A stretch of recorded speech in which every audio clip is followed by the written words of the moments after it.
Okay. Nguyễn Gió Crew. Yeah, okay. Huỳnh Thanh Thắng Crew.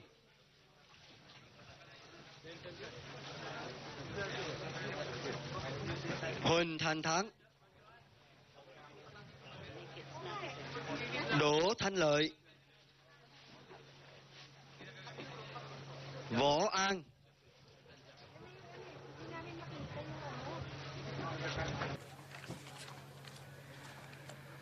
That today, by order of His Excellency President Duterte, they are free to return home on their own vessels with all fuel and food and other supplies, perhaps even more than enough, provided by the Philippine government. We, the Vietnamese people, especially the fishermen, who are now going to return home today, as well as their family members, would forever in debt of such an act of goodwill, a kind and humanitarian gesture by you, Mr. President, and the Philippine people.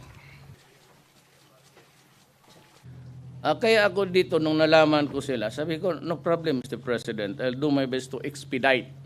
But there are some procedures. Actually, by now, I'm sure, kasi na-aresto eh.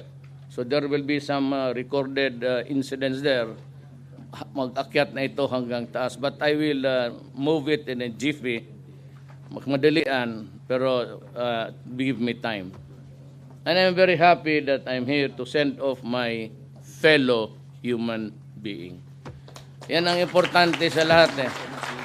President is now waving his hands to say goodbye to our friends.